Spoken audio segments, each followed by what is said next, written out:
Hello, I know that I am gone in the public eye, but what the public don't know is they are ongoing stopping me from being happy and taking everything I need and keeping me in a state of poverty, which is man-made disaster. Then they are not accountable for the toilet video, they are not accountable for avocado vaginal abuse, which has been abused with fungal infections, and I was striving for my future. I had all these job opportunities. I've been working towards that, and one day I just fell sick. And if you're falling sick, it's not really a time to be taking advantage of somebody, to shame them to the whole country that they are like a slap in the face, they're not good enough, and you're number two, a reduced person of somebody that you've already worked for your whole life, because India's really good at campaigning and has a lot of power and has been hacking me, both the Chinese leaders and India, and all the other women are hacking me. You don't know the lengths I went to make a life. I went to the NZCR to get clinical testing off. Alternatively, I've gone to all of the institutions, I've gone to all of the working institutions, I've gone to many jobs, and you can tell me I'm not worthy of these jobs and my character from monitoring me, but you haven't actually realised that I got a shock of my life losing all of my Auckland family, and that made me a stunned mullet, and I started researching land disposition and humanitarian rights and reading books and doing art.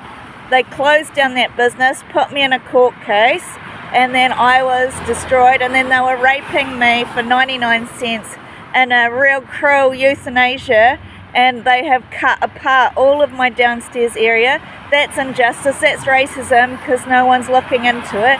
They're calling me lazy, but I don't like conflict. I've got conflict outside, and I can prove that by all the bus drivers saying the public are discriminating. I am trash just because of the way I look and because I'm on the dole. I've got the police laughing at me. I've got the security guard. He left me to get my head punched in last night. You can even hear on the recording all the other tenants are saying, "Junior, go and do something, for goodness sakes." And this is the injustice that they keep perpetuating, is that every time I'm getting up on my feet, they destroy everything I build, and this mirror that they built to make me look evil and dark and twisted is not me. I went to work and they tried to shut me down with toilet videos. They've discriminated me and inhumane torture, nitpicking my body. I've been raped and made out that I was somebody else. They built 7 foundations for all these women in a political regime as they destroyed my whole life. And in that time I have not been given the resources to get on my feet. I am denied the right to asylum. Anything to do with sounds, radio is genocide.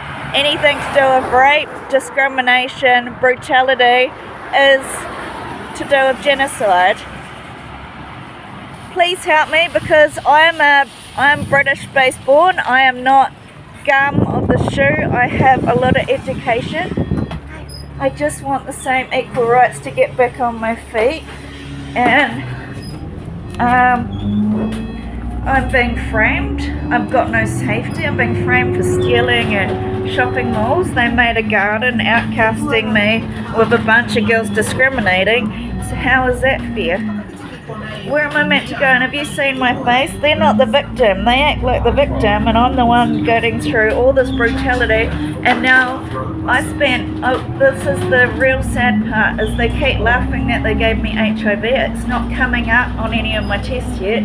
But you know, I spent 15 years in therapy to make sure I had a beautiful home and stability, to change all my patterns, to rewire my brain, and to create safety and help people that were vulnerable. And in this time they're keeping me vulnerable, and I am prey to all these people, because it's like a squid game of the bank giving all these people money. It is crime to rape.